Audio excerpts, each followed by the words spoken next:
Hello everyone, bonjour tout le monde, c'est le Brigitte. Bienvenue sur le canal Immigration Plus. Aujourd'hui, on parle effectivement des États-Unis. Ce qui veut dire que dorénavant, on ne parlera plus seulement de la Russie, on va voyager dans tous les grands pays à immigration. On parlera de la France, on parlera des États-Unis, on parlera du Canada, on parlera de la Suède, on parlera aussi de l'Inde, on parlera aussi de la Turquie. Oui, voici les pays qu'on va visiter et c'est grâce à vous, Dieu merci, la famille s'agrandit et on va beaucoup voyager pour vous donner suffisamment d'informations gratuitement. Alors, au début du sujet, aujourd'hui, on parle de la Green Card, American Green Card. Alors, qu'est-ce que cela signifie pour ceux qui ne comprennent pas ou qui n'ont jamais entendu parler de ça?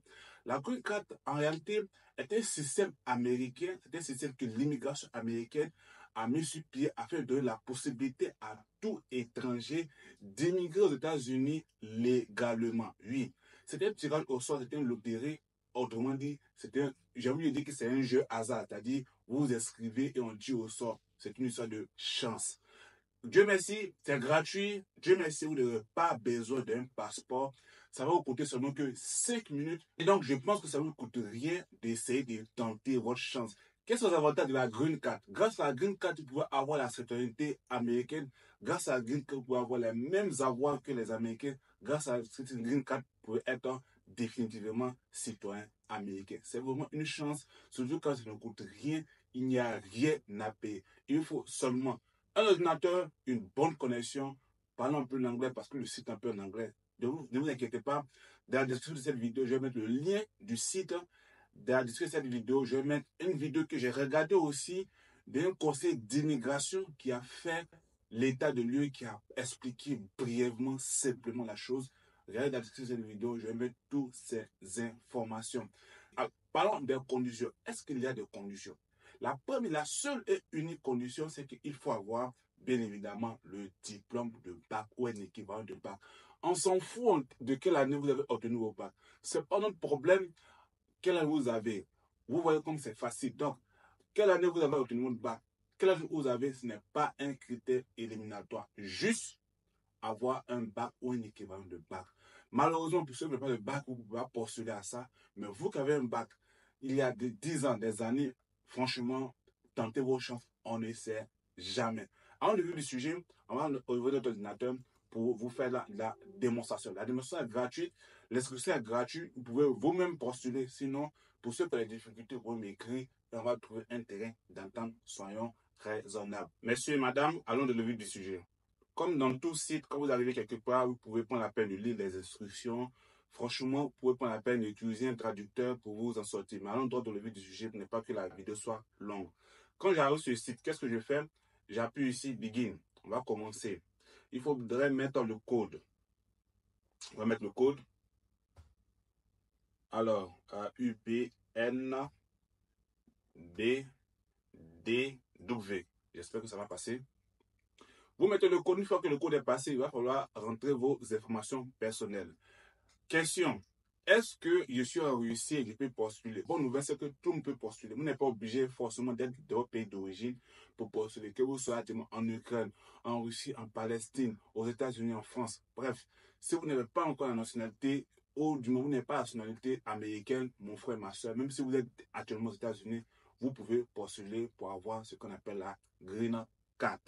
Ça ressemble à ceci. On va mettre le nom de famille. Par exemple, prenons le cas d'une personne camerounaise qui s'appelle Yoko. Donc, on va écrire ici Yoko. Hein, Yoko. Voilà. On suppose que c'est un Camerounais qui s'appelle Yoko. Comme les frères camerounais ont plusieurs noms composés, donc on met Yoko Kman. Voilà, Yoko Bin. Voilà. Et toi, Yoko Bin. Après le nom de famille, on va mettre le prénom. Le prénom Marc. On suppose que la personne Marc. Alors, le middle name. Franchement, dans plusieurs pays africains, on n'a pas ce qu'on appelle le middle name. Si vous n'avez pas le middle name, ne prenez pas. C'est quoi le middle name? En réalité, le middle name, c'est le nom que papa donne. Aux États, en Russie, c'est Ziz. Je sais qu'au Brésil, c'est Ziz. Comme vous attendez par exemple Nelma Junior, Vinicius Junior. En réalité, Vinicius ou Nelma, c'est le nom du papa. Donc, on met Junior pour lui, le fils du papa. Ici, en Russie, c'est pareil aussi. Vous entendez souvent les noms Vich. Alors, son Vich. Quand les filles, on va dire quoi, Na, vous attendez par exemple Ivanova, vous attendez par exemple Levisinova. Donc, Ça, c'est le nom, c'est le pronom de papa à qui on ajoute des suffixes pour le cas de la Russie qu'on fait. Si vous n'êtes pas de ce cas de figure-là, pardonnez, n'allez pas vous casser la figure, n'allez pas vous embrouiller, ne mettez là-bas no. Voilà. No. Pour ce qui est bon avec mes frères musulmans, c'est qu'ils ont prénom un nom. Il n'y a pas compliqué. Vous qui avez 25 noms, posez bien la question. Regardez sur votre passeport, même sur votre carte d'identité. Alors, est-ce que vous êtes garçon ou femme? Dieu merci, il n'y a pas encore de PD ici, donc on ne met pas. Non. Le mois, mes premiers mois ici, date, premier mois ici, on suppose que je suis né en 2000. On dit la city où vous êtes né. Pour un Camerounais, on va supposer qu'il est né à Yaoundé. Yaoundé. Voilà, mes frères Bamileke. Alors, le pays, donc la liste des pays est ici. Il faut dire qu'il y a des pays qui sont autorisés et des pays qui ne sont pas autorisés. D'accord? Donc, prenez la peine de checker pour savoir si votre pays est autorisé ou votre pays n'est pas autorisé. Pour ne pas faire la vidéo trop longue, je pense que ces détails, vous pouvez regarder sur Internet, sur Google, ce n'est pas un problème. Checker pour voir si votre pays est autorisé. Mais je pense qu'il y a beaucoup de pays qui sont...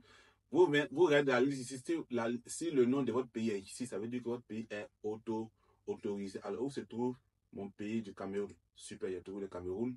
Alors, donc, quand le pays est autorisé, ici, on met yes, on laisse comme ça, il n'y a pas de problème. Si votre pays n'est pas autorisé, vous mettez nous ici. La photo. La photo, il y a les critères. Vous pouvez prendre la peine de lire pour savoir les critères ici. Ou bien, vous allez sur Internet, où il y a beaucoup d'applications maintenant qui existent, qui peuvent vous donner des modèles de photos de Green Card America. Ou bien, voici ici une application que vous utilisez ici sur la photo ici pour travailler, pour faire l'exemple. On va continuer notre affaire. Alors, ici, on demande votre adresse. D'accord? Ici, on dit optionnel, donc ce n'est pas obligatoire. Il y a des paramètres obligatoires, il y a des paramètres pas obligatoires. Mon frère, ma soeur, on dit que ce n'est pas obligatoire, donc on ne va pas se casser la tête. On va laisser ici. On demande ici l'adresse. Donc, une personne qui est à Yaoundé, par exemple, je vais mettre ici Yaoundé. L'adresse, donnez l'adresse le plus précis possible. En Afrique, il y a des pays, par exemple, où chaque maison, il y a des numéros. Si dans votre pays, il n'y a pas de numéro, donnez suffisamment d'informations. Si dans votre pays, il y a un numéro, vous donnez le numéro de la maison ici. On va donner suffisamment d'informations pour que ce soit compréhensible. On suppose que la personne a SOA, numéro de sa maison, par exemple, on va dire ici 205. SOA 205. Voilà. Il a mis ça. La ville où se trouve Soa. Si Soa est une ville, on va écrire Soa. Si Soa n'est pas une ville, bref, il faut écrire la ville dans laquelle on se trouve. C'est différent du quartier ou de la commune ou du département.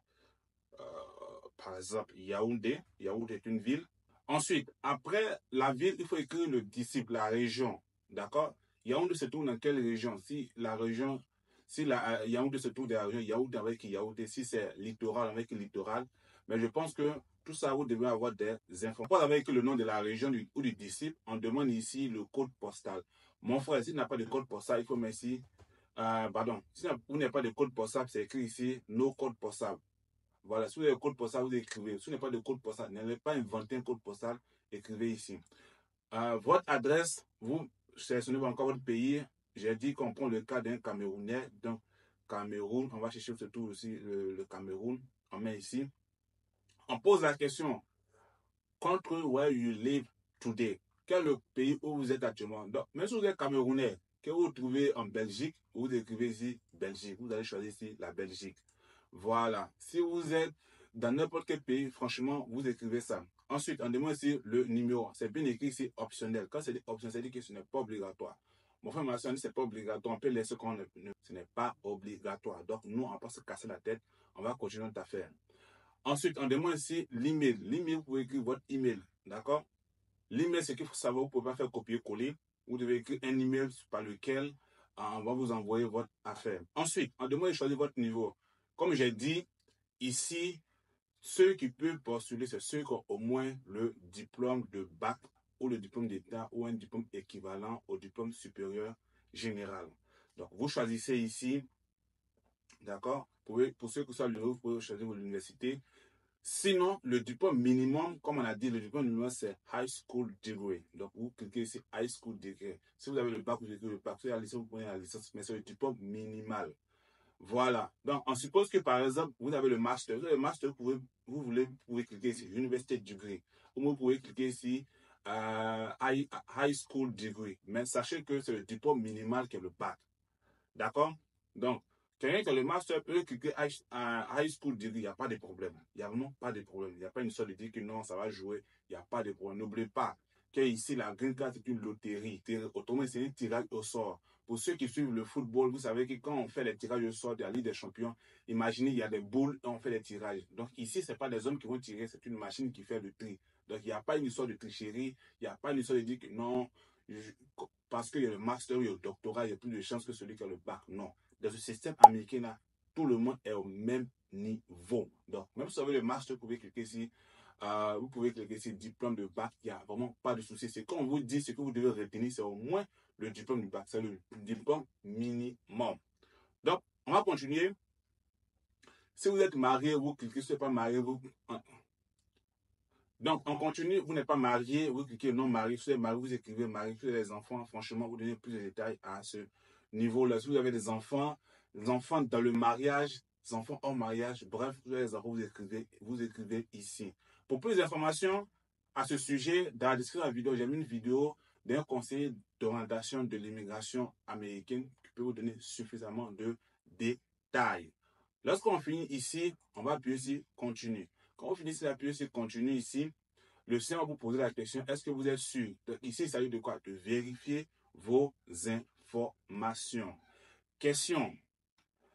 Est-ce que c'est obligé d'écrire l'adresse de son pays d'origine? Ce n'est pas obligé d'écrire l'adresse de son pays d'origine. Si vous trouvez actuellement en France, vous pouvez écrire l'adresse de la France. Ce n'est vraiment pas obligé d'écrire l'adresse de son pays d'origine. Vous pouvez écrire l'adresse de votre pays d'origine, vous pouvez écrire votre adresse en France.